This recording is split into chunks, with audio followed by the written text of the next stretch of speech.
वर्णन आएगा कि ऐसे कोई देव नहीं है, कोई ऋषि मुनि आदि नहीं है जिन्होंने नर्मदा का परिक्रमा आश्रय ना लिया हो।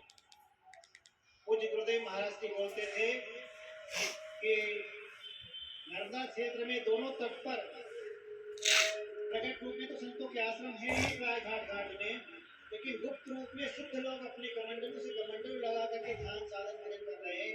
ऐसा ये सिद्ध भूमि तपोभूमि है। इसलिए कहा जाता है कि रेवा तीरे तपक कुर्यात मरणम जाह्नवी तटे। तप करना हो तो नर्मदा का आश्रय, नर्मदा तट का आश्रय ले। और यदि मन सुधारना है, मोक्ष प्राप्त करना है, तो जाह्नवी गंगा मैया का आश्रय ले। इस प्रकार से नर्मदा तट पर, लेकिन हम तो ये कहते हैं प्राय अपने उद्बोधन में, कथाओं में, कि जैसे किसी व्यक्ति को भक्ति की प्राप्ति करना हो तो भक्ति की भूमि है श्रीधाम वृंदावन। भागवत जी में भी आप लोगों ने सुना भक्ति का महिमा वर्णन। तो धन्यम वृंदावन तेने भक्ति क्षेत्र, तो भक्ति की भूमि श्रीधाम वृंदावन है।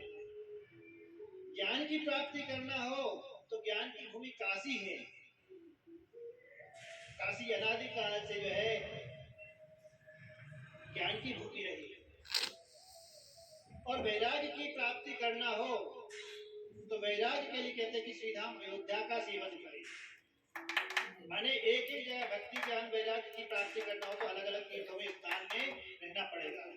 लेकिन हम कहते हैं, और महापुरुषों का ऐसा कहना है, मानना है और अनुभव की बात है कि ज्ञान भक्ति वैराग्य तीनों 3 in 1 नर्मदा तट पर तत्सर्वम नर्मदा तटे।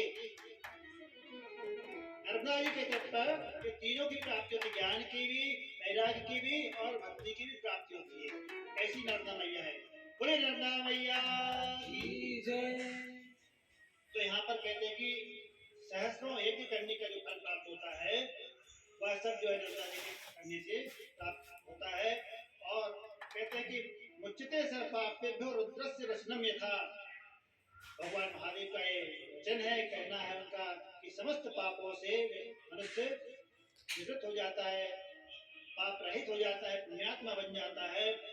तो ऐसे कहते हैं कि नर्मदा मैया 7 कल्पों में भी कभी छीड़ नहीं हुई है, इसलिए वो कहते हैं उनकी महिमा में कहूँगा। भगवान महादेव की कृपा से मार्कंडेय मुनि चिरजीवी हैं और उन्होंने जो 7 कल्पों में देखा, दर्शन किया, उन कल्पों का भी यहाँ आगे वर्णन कराया जाएगा। तो प्रथम कल्प के अंतर्गत वो बताते हैं, जिस कल्प में कहते हैं कि महाराज मैंने देखा कि जिस समय समस्त धराधाम भूमंडल जो है जलमग्न था, प्रलय काल में कुछ भी नहीं दिखाई दे रहा था।